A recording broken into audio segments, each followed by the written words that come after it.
different stances. We're doing a front stance and a back stance. Okay. Now your front stance needs to be shoulder width wide and shoulder and a half in length. So imagine your shoulders in between your legs. That's how wide it needs to be. If you have a ladder on the floor, like this one's made out really nice with tape, it's an awesome idea to do. Just try to measure your own shoulder width.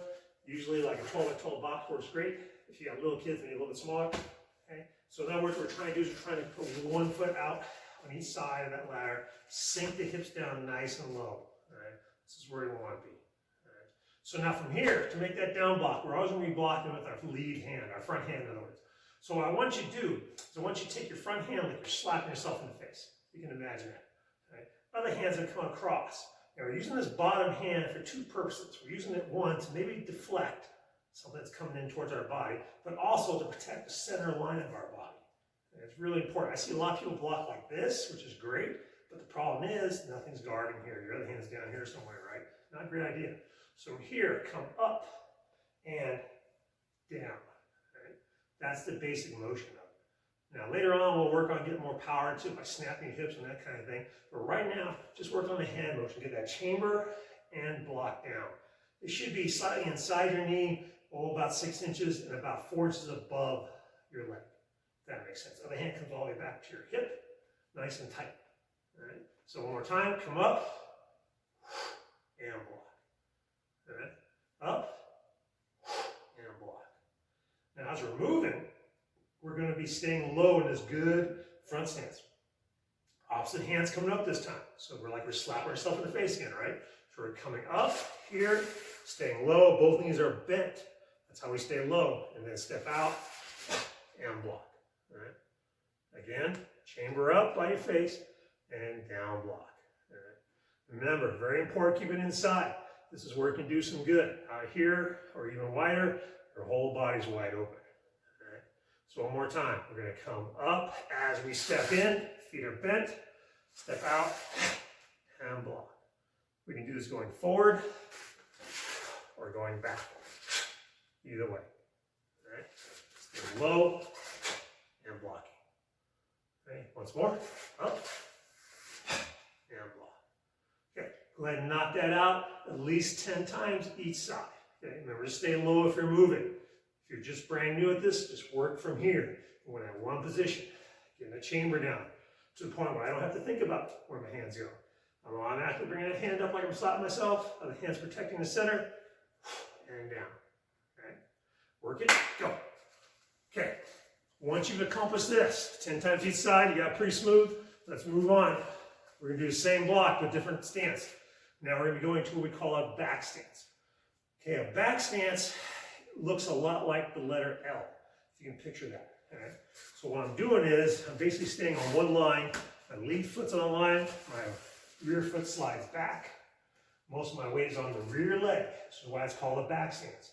My heel should be on this line, as well as the ball of my foot on this one. So it's nice and lined up. All right?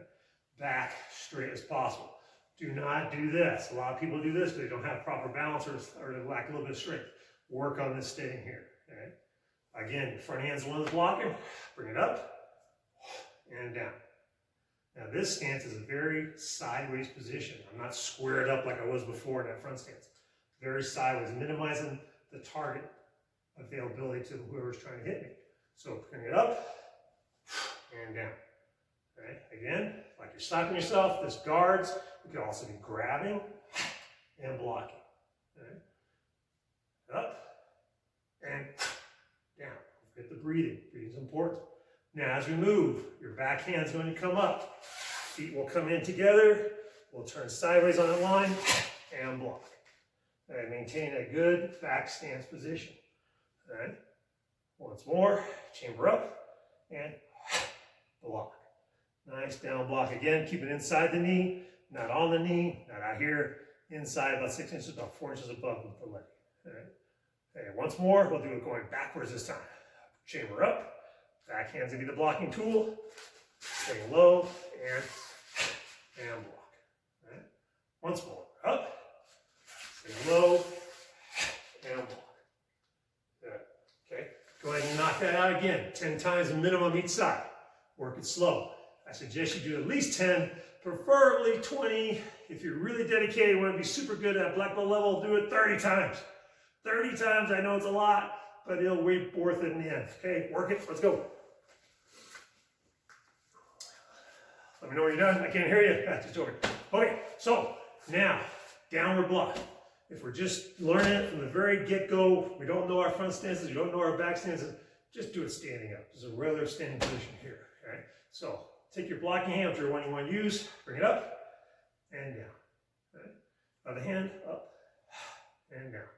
Get used to breathing with your technique. As I breathe, I tighten my abs. Here, and breathe. And again. Now we start adding stances.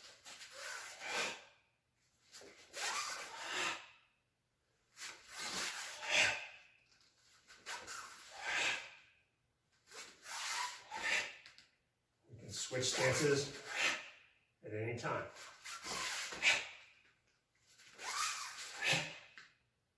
All right? That's the idea. Remember when you're blocking, we're always using the outside part of our wrist right here, along this bony hard part. That's what we call our sword edge. We don't want to block with the middle, the meaty part of our arm. Imagine a sword. What cuts on the sword? It's the sharp edge, right? The blade. The middle of the sword, if it hits you, it might bonk you, but it's not going to chop your arm off. It's not going to do the damage that you need to stop whatever's coming in at you. This, the sword edge, protects you and makes it really hard when you block something. If we hit with the middle, more than likely, you end up hurting yourself more than you are whatever's coming in at you. So that's not a good idea. Always use a sword edge. There's an outer sword edge and an inner sword edge, depending on what kind of block we're doing. Okay? Just depends. Hope you enjoyed the technique on downward outer forearm blocks. Work the stances. If you're brand new to martial arts, just do it from a standing position, and then work your front stances first, and then work into your back stances. All right? Back stance is shoulder half in length. All right? And remember, the heels lined up, looks like the letter L. Have a good day. Talk to you soon.